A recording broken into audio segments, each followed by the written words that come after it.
The grand hall of the Galactic Council gleamed under the light of 3 artificial suns.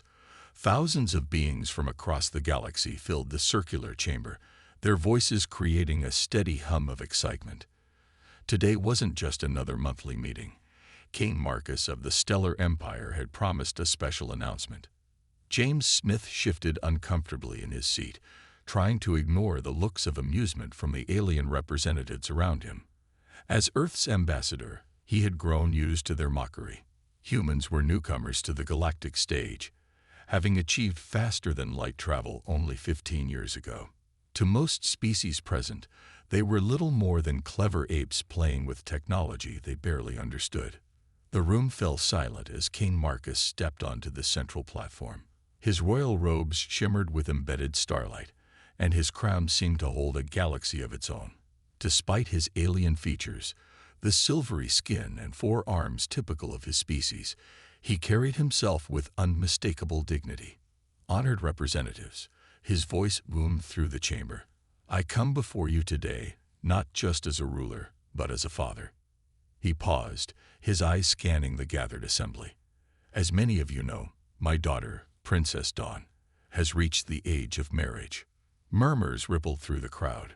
Princess Dawn was famous throughout the galaxy, known not only for her stunning beauty, but also for her brilliant mind. She had already published several groundbreaking papers on quantum mechanics, and her theories on dark matter manipulation had revolutionized space travel. Therefore, King Marcus continued, I announce a competition for her hand in marriage. The victor will not only win my daughter's hand, but also become heir to the Stellar Empire. The chamber erupted in excited chatter. The Stellar Empire controlled nearly a quarter of the galaxy's trade routes. Marriage to Princess Dawn meant power, influence, and wealth beyond imagination. Silence. The king raised all 4 arms. The competition will consist of 3 tasks, each designed to test the worthiness of the contestants. These tasks will challenge not just technological prowess, but wisdom, courage, and character. James leaned forward, his heart pounding. He had met Princess Dawn once, briefly, during a diplomatic function.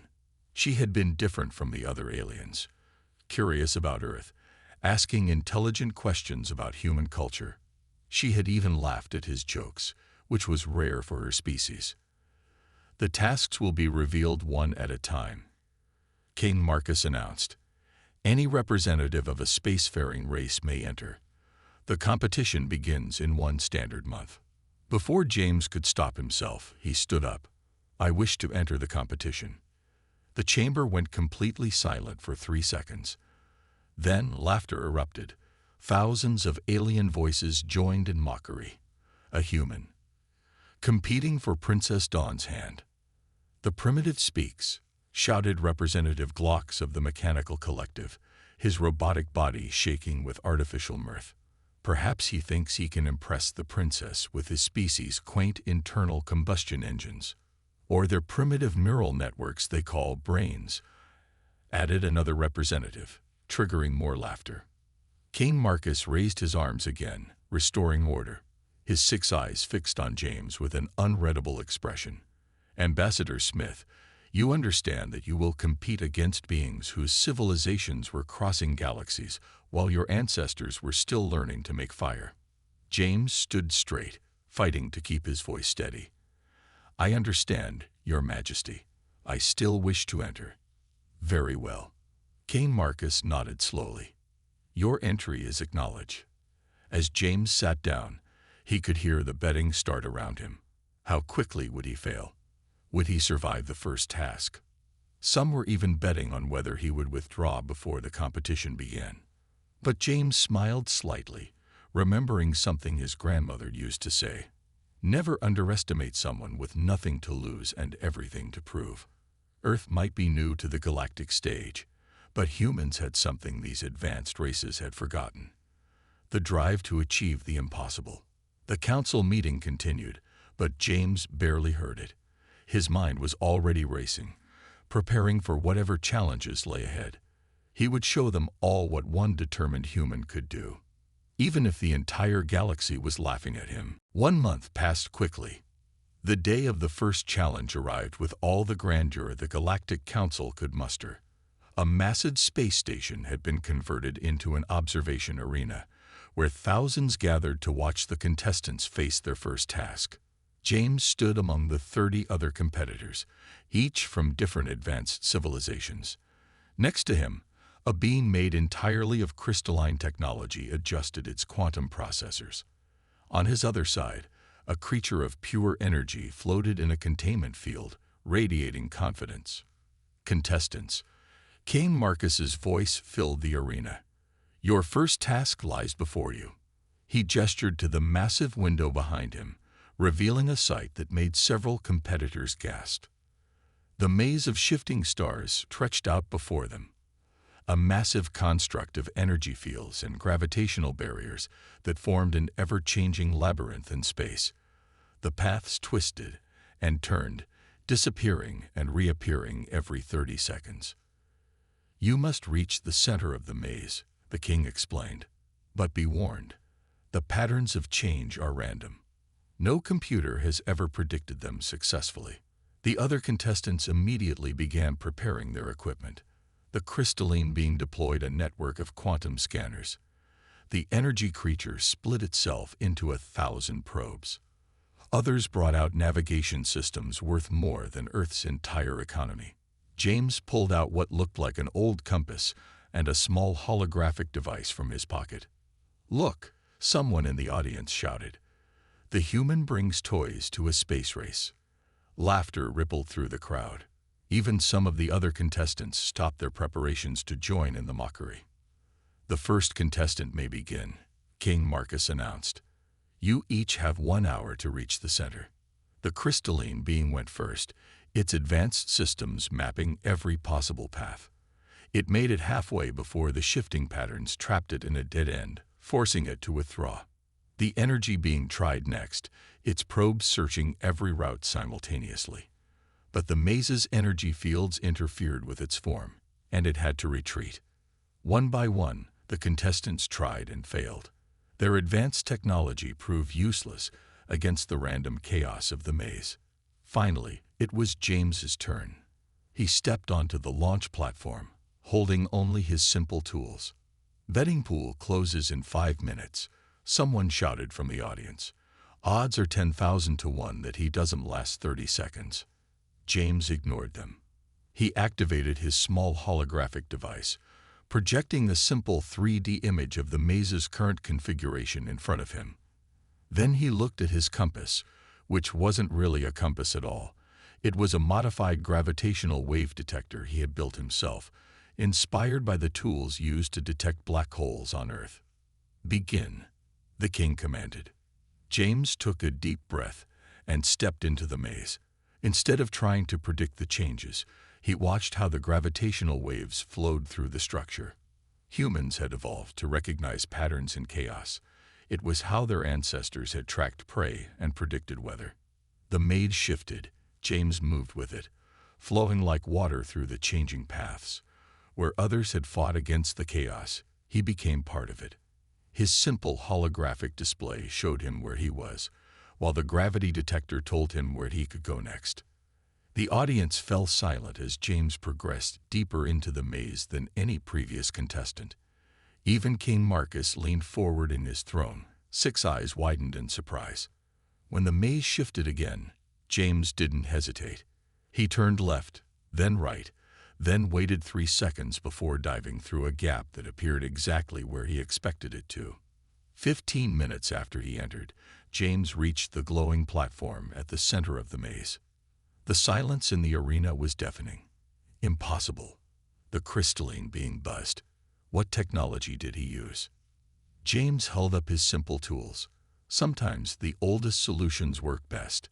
Humans learned to navigate mazes long before we had computers. We just needed the right tools to see the patterns. King Marcus stood, his royal robes shimmering. The human, James Smith, has completed the first task. Let it be recorded that he succeeded where the most advanced systems failed. As James walked back to the contestant area, he heard no laughter. Instead, he felt thousands of alien eyes studying him with new interest, and perhaps a touch of worry. The path to winning Princess Dawn's hand had begun. 3 days after the maze challenge, the remaining 15 contestants gathered in the observation deck overlooking planet Infernus. The world below glowed an angry red, its atmosphere swirling with toxic storms and rivers of molten metal. James stood at the window, studying the deadly planet while the other contestants prepared their environmental suits. After his success in the maze, they had stopped laughing at him openly, but their whispers followed him everywhere. Cain Marcus appeared on the main screen, Princess Dawn standing beside him. James noticed her quick glance in his direction before she looked away. "Your second task," the king announced, "is to survive 24 hours on the surface of Infernus. You must collect a sample from one of the crystal forests in the burning valley and return alive. The atmosphere is corrosive, the gravity is twice galactic standard, and the temperature never drops below 200 degrees Celsius." The advanced species began activating their protective gear. The crystalline being encased itself in a force field that could withstand a supernova. The energy creature generated a protective bubble of pure force. Others wore environmental suits that cost more than all of Earth's space programs combined. James pulled on what looked like a modified Earth military hazard suit, painted dull gray with subtle reinforcements at the joints. "Surely you jest," one contestant said, their voice dripping with concern that sounded almost genuine. "That primitive covering will dissolve in seconds. The human clearly desires death," another added. "Perhaps we should stop him for his own safety." James checked his suit's seals one last time. "On Earth, we have a saying, 'Necessity is the mother of invention.' This suit might surprise you." The contestants were deployed to different locations on the planet's surface. As James's pod descended through the burning atmosphere, he activated his suit's cooling system, a design inspired by the deep-sea creatures of Earth that lived near volcanic vents. The pod landed with a thud, and James stepped out onto the hellish surface. Immediately, the suit's external temperature readings shot up, but its layered system of heat management, based on how desert animals survived extreme temperatures, held steady. Around him, the landscape rippled with heat. Rivers of liquid metal flowed between mountains of black glass, and crystal formations jutted from the ground like massive glowing thorns. The air was thick with toxic particles that would have eaten through normal materials in seconds. But James's suit held. Its outer layer, developed using principles learned from Earth's extremophile bacteria, actually grew stronger as the acid tried to dissolve it. The cooling system, while simple compared to the other contestants' technology, was incredibly efficient. He began his trek toward the nearest crystal forest, each step carefully placed. The high gravity made movement difficult, but humans had evolved on a planet with relatively high gravity. Their bodies were built to handle pressure and stress. Hours passed. Through the communication system, James heard other contestants dropping out. Their advanced shields failed against unexpected energy bursts. Their complex environmental systems crashed in the extreme conditions. Even the crystalline being's force field couldn't handle the constant assault of the environment. James kept walking. His suit's power systems, based on the simple principle of using the planet's heat itself as an energy source, continued functioning perfectly. When acid rain began falling, the suit's outer layer adapted, just as Earth's life forms had adapted to countless challenges over millions of years. Finally, he reached a crystal formation. Using tools designed with the same practical simplicity as the rest of his gear, he collected his sample and began the journey back. 23 hours after landing, James's pod returned to the station. He was one of only 3 contestants who completed the task, and the only one whose protection system hadn't suffered any damage. As he removed his suit, Princess Dawn approached him directly for the first time. "How did you survive?" she asked, genuine curiosity in her voice. James smiled. "Humans evolved on a world that tried to kill us every day. We learned to survive through understanding rather than overwhelming force. Sometimes the simplest solutions are the most effective." The princess nodded thoughtfully. "Perhaps," she said softly, There is more to learn from Earth than we realized." As she walked away, James caught King Marcus watching him with new respect. The final task would begin tomorrow, and now everyone knew. Never underestimate a species that evolved fighting to survive. The Grand Hall fell silent as the three remaining contestants faced King Marcus and Princess Dawn. After surviving the maze and the death world, only James, the energy being, and a tall blue-skinned alien from an ancient civilization remained. The final task, King Marcus announced, may seem simple, but it has defeated the greatest minds in our galaxy. He paused, looking at each contestant. "You must make Princess Dawn laugh. Not a polite laugh, not a diplomatic smile, but genuine joy." Whispers spread through the watching crowd. Everyone knew the princess rarely showed emotion. Some said she hadn't truly laughed in over 5 years. The energy being went first, transforming itself into a dazzling display of light and color, telling jokes calculated by the most advanced humor algorithms in the galaxy. Princess Dawn watched politely, but her expression didn't change. The blue-skinned alien used technology that could influence emotions, presenting a performance that had made entire star systems cry with laughter. The princess remained unmoved, though she nodded respectfully when he finished. Finally, it was James's turn. He carried no special devices, no emotional manipulators, no advanced technology at all. "Betting pool is closed," someone shouted from the crowd. "Odds are 1,000,000 to 1 against the human." James walked to the center of the hall and looked directly at Princess Dawn. "Your Highness, I won't try to impress you with technology or force you to feel something you don't. Instead, I'd like to tell you about something that happened on Earth last week." He began telling a story about 2 scientists who tried to prove Earth birds were smarter than alien birds. They spent months setting up complex intelligence tests, only to find their research ruined because the Earth birds had taught the alien birds how to steal their lunch instead. A small smile appeared on Princess Dawn's face. Encouraged, James continued, describing how the scientists then tried to separate the birds, only to discover both species had learned to use the laboratory's communication system to share food locations. The Earth birds would send messages about sandwich locations, while the alien birds would warn them about approaching researchers. Princess Dawn's smile grew wider. In the end, James said they had to conclude that birds of all species share one universal trait. They're all equally good at causing chaos, especially when snacks are involved. The scientists published their findings under the title, "Interstellar Avian Conspiracy: How Earth Lost the Bird Brain Battle." Princess Dawn burst out laughing. Not a polite chuckle or a diplomatic gesture, but real, genuine laughter that echoed through the hall.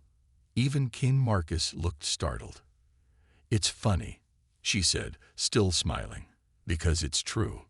All species, no matter how different, can find common ground, even if it's just about stealing food." The hall erupted in confused murmurs.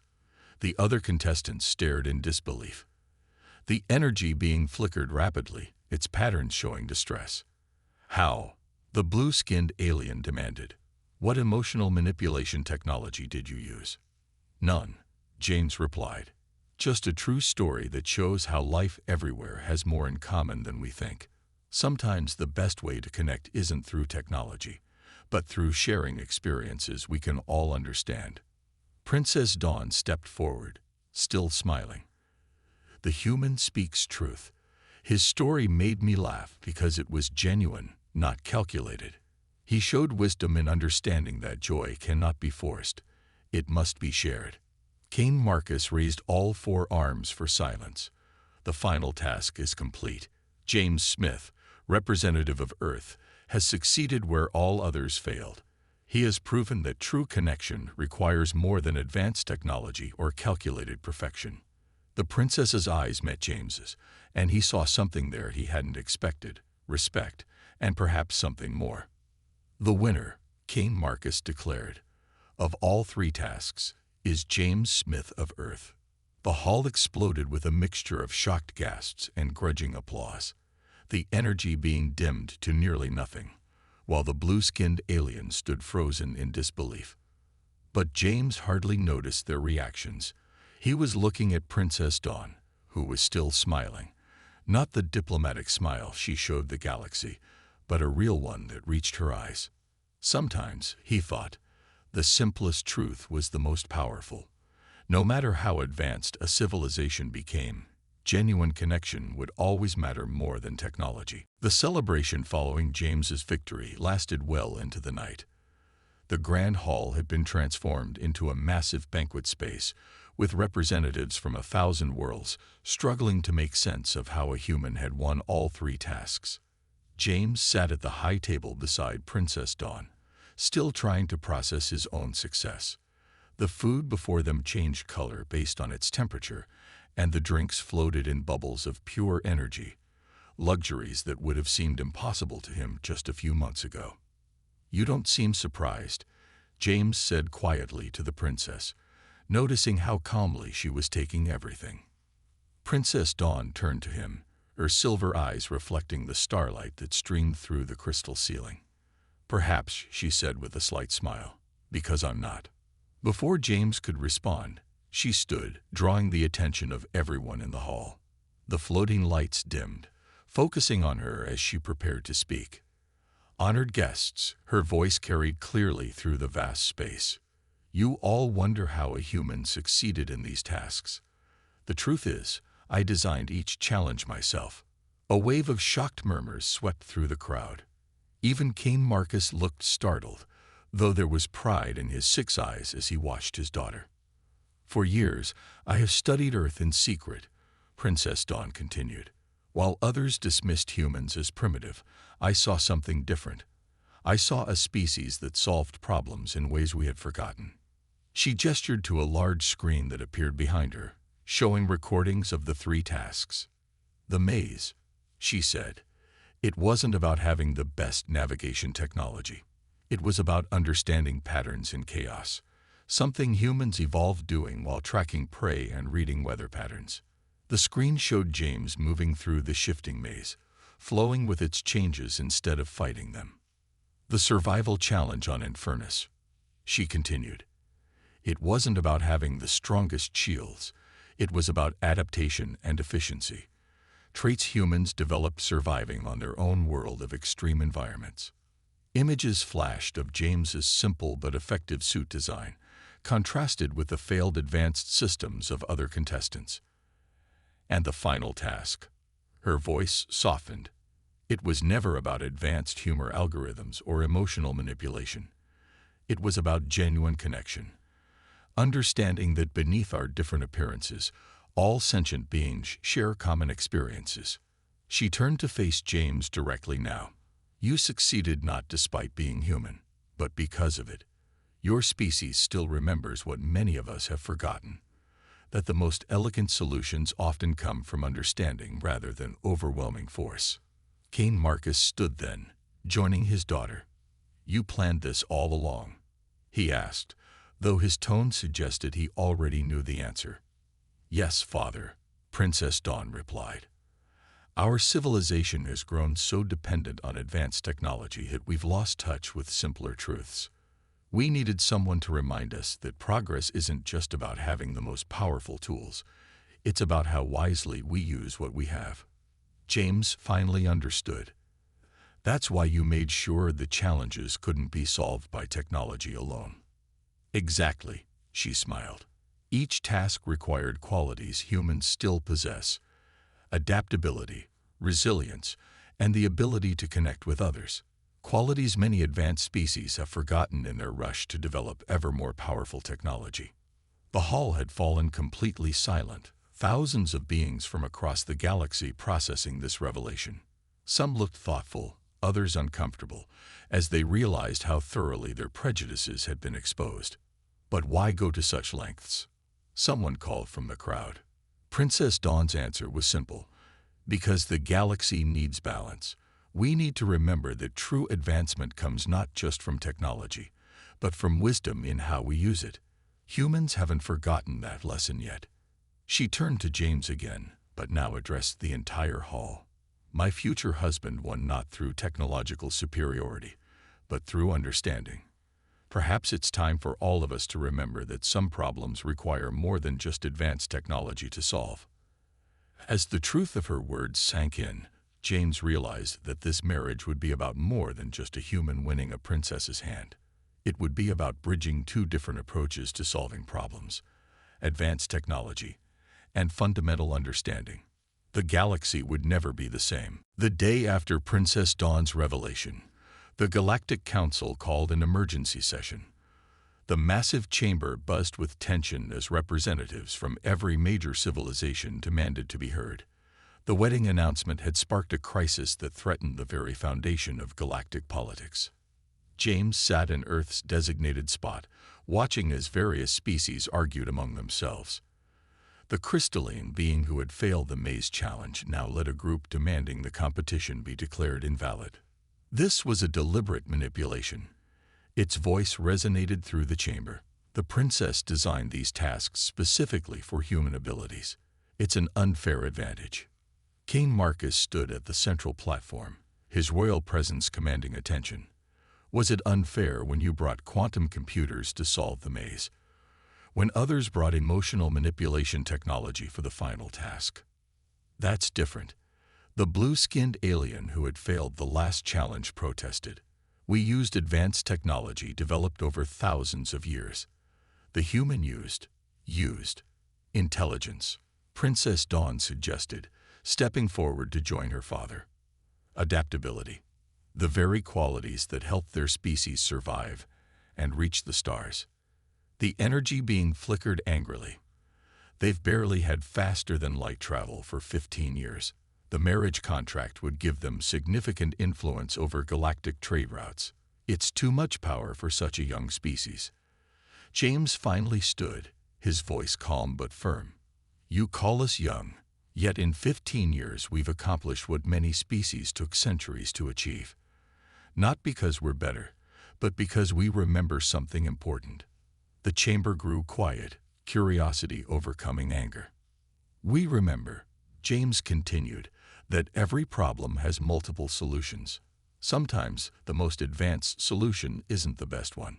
You've all become so dependent on technology that you've forgotten how to think around problems. Princess Dawn moved to stand beside him, a gesture that sent whispers through the assembly.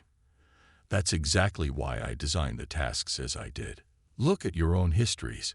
Every species here once solved problems without advanced technology. You all had to think, adapt, and understand before you could build. But we evolved past that need. Someone shouted from the crowd. Did you evolve past it? King Marcus asked. Or did you forget it? What happens when your technology fails? When you face a problem your machines can't solve?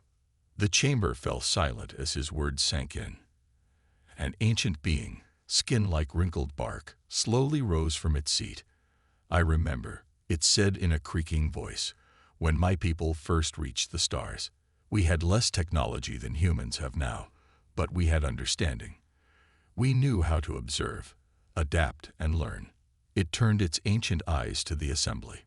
Perhaps we have lost something in our rush to advance.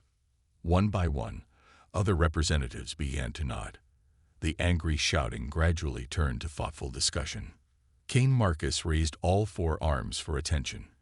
The competition was fair.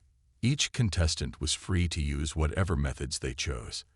That a human succeeded using simpler methods only proves the wisdom of his approach. Furthermore, Princess Dawn added, this union isn't about giving Earth power. It's about bringing balance to our galactic community. We've become too dependent on solving every problem with technology. We need to remember there are other ways.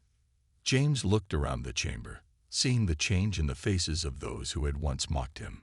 Earth doesn't want to replace your technology, he said. We want to learn from it, and perhaps help you remember what you once knew, that the best solution is often the one that combines understanding with advancement. The chamber erupted in discussion again, but this time it was different. Representatives were talking about cooperation, about learning from each other. Even the crystalline being had fallen silent, its surface reflecting patterns that suggested deep thought. King Marcus smiled, all 6 eyes glowing with satisfaction. The competition stands, and so does its result. Let it be recorded that on this day the Galactic Council recognized not just a marriage, but a new era of cooperation between all our peoples. As the session ended, James realized that winning Princess Dawn's hand had done more than just unite 2 people. It had opened the galaxy's eyes to a new way of thinking about progress itself. Sometimes, the greatest victories came not from proving superiority, but from showing a different path forward. 6 months after the competition, the grand halls of the Stellar Palace buzzed with activity. In a quiet study overlooking the artificial stars that powered the Empire's capital, James and Princess Dawn sat across from each other, a holographic chessboard floating between them. "Check," James said, moving his knight into position. Dawn studied the board, her silver eyes reflecting the complex patterns of light. Despite having access to predictive algorithms that could calculate billions of moves per second, she played without technology, just as James had taught her. "Interesting move," she said, countering with her bishop. "You know, the council meeting today was quite remarkable. Did you watch it?" James nodded, considering his next move. In the months since their marriage, the Galactic Council had undergone significant changes. Earth, once mocked as a primitive backwater, now had representatives on all major committees.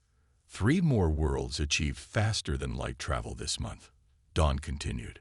Thanks to our new mentorship program, they did it in half the time it would have taken using traditional methods. The mentorship program had been Dawn's idea, pairing advanced civilizations with emerging ones, combining technological knowledge with fresh perspectives. It had proven surprisingly successful. "The crystalline beings are particularly enthusiastic teachers," James remarked, remembering how his former competitor had become one of the program's strongest supporters. "Though I never expected them to start studying Earth's ancient maze-solving techniques." "People can surprise you," Dawn smiled, capturing one of his pawns. "Just last week, the energy beings requested permission to establish a cultural exchange program with Earth's artists. They say human creativity helps them understand pattern recognition in new ways." Outside the study's window, a ship passed by, its design a perfect blend of advanced alien technology and human-inspired practical solutions.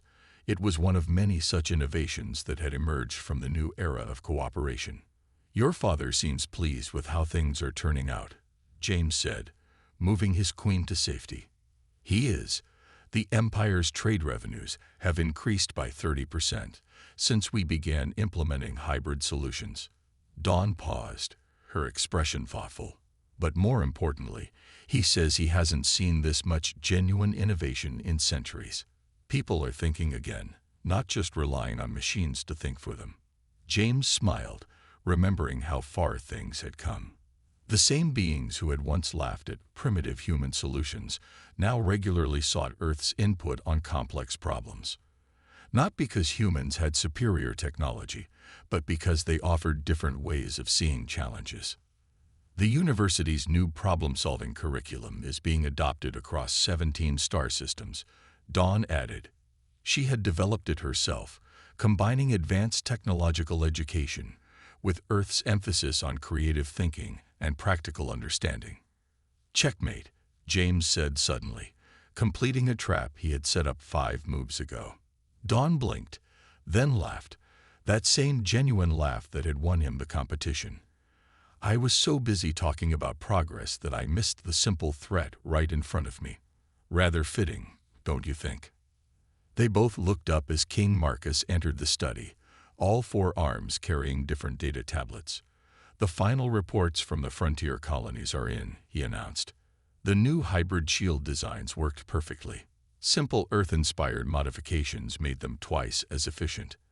"That's excellent news, Father," Dawn said, resetting the chess pieces with a wave of her hand.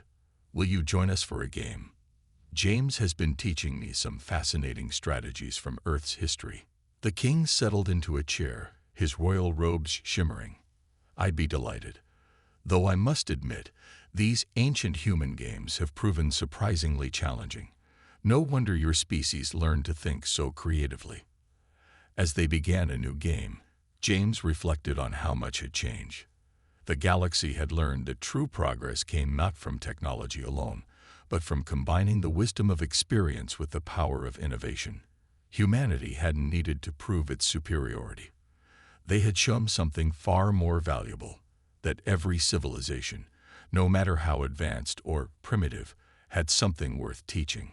The stars outside continued their eternal dance, watching as three beings from vastly different worlds played a simple game of chess, each learning from the others in ways no computer could calculate. Sometimes, James thought, the greatest adventures began with people simply willing to think differently. And in the end, that had made all the difference.